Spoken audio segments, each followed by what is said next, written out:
Hi friends, welcome to Ramnath கூரக்கடை kitchen.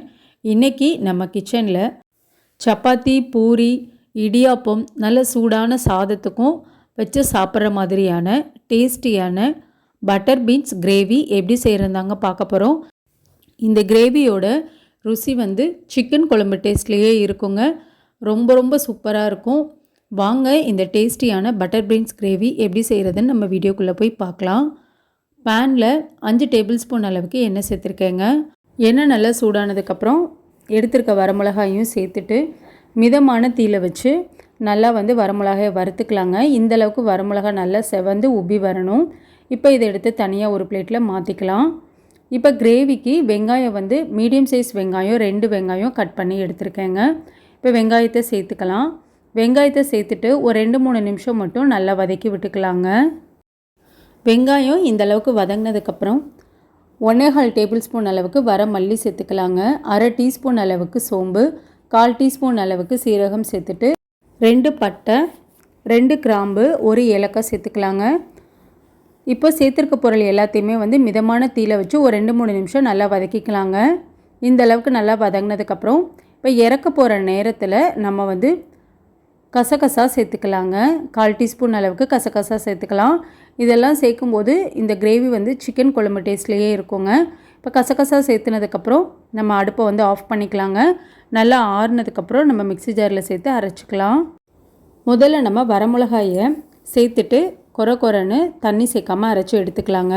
பாருங்கள், இந்தளவுக்கு நல்லா அரைச்சி எடுத்தாச்சு. இது கூட நம்ம வதக்கி வச்சுருக்க வெங்காயத்தை சேர்த்துட்டு கொஞ்சமாக தண்ணி சேர்த்து இந்த மாதிரி நல்லா பேஸ்ட் பதத்துக்கு அரைச்சி எடுத்துக்கோங்க. தேங்காயை தனியாக அரைச்சி சேர்த்துக்கணுங்க. ரெண்டையும் ஒன்றா சேர்த்து அரைக்காமல் தேங்காயை நம்ம கடைசியாக சேர்த்தும் போது கிரேவி இன்னுமே நல்லா டேஸ்ட்டு கொடுக்குங்க. இப்போ தேங்காயை சேர்த்துட்டு கொஞ்சமாக தண்ணி சேர்த்துக்கலாம். இந்த அளவுக்கு நல்லா நைஸாக அரைச்சி எடுத்துக்கோங்க. இனி நம்ம கிரேவி செய்ய ஸ்டார்ட் பண்ணிடலாங்க.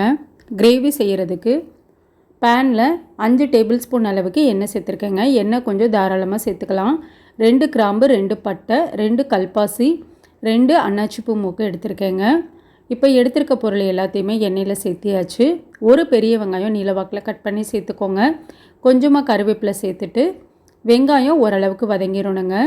இந்த அளவுக்கு வெங்காயம் வதங்கினதுக்கப்புறம் இஞ்சி பூண்டு பேஸ்ட்டு 1 டேபிள் ஸ்பூன் அளவுக்கு சேர்த்துக்கலாங்க. இதுக்கு நீங்கள் சின்ன வெங்காயம் கூட யூஸ் பண்ணிக்கலாம். தாளிக்கிறதுக்கு டேஸ்ட்டு நல்லாயிருக்கும்.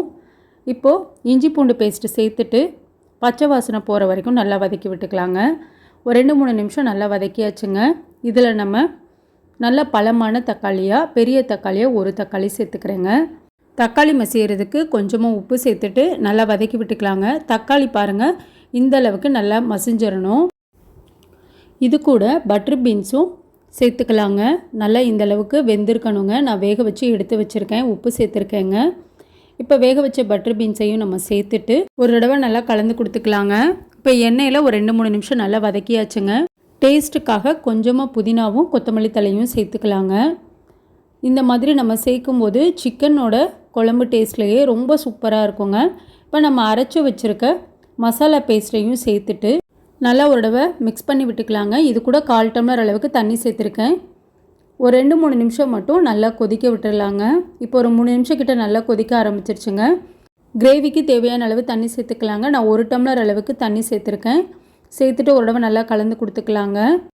கிரேவிக்கு தேவையான அளவு உப்பு சேர்த்துக்கலாங்க. உங்களுக்கு கிரேவி இன்னும் திக்காக வேணும்னா நீங்கள் இன்னும் கொஞ்சம் கூட தண்ணி சேர்த்துக்கலாங்க. நான் இன்றைக்கி 1 டம்ளர் அளவுக்கு மட்டும் தண்ணி சேர்த்துக்கிறேன். தண்ணி உங்களோட அட்ஜஸ்ட்மெண்ட்டுக்கு தகுந்த அளவுக்கு கம்மியாகவோ அதிகமாகவோ சேர்த்துக்கோங்க. ஒரு 5 நிமிஷம் மட்டும் மூடி போட்டு வச்சிடலாங்க. இப்போ ஒரு 5 நிமிஷம் ஆயிடுச்சுங்க. ஓப்பன் பண்ணி பார்க்கலாம்.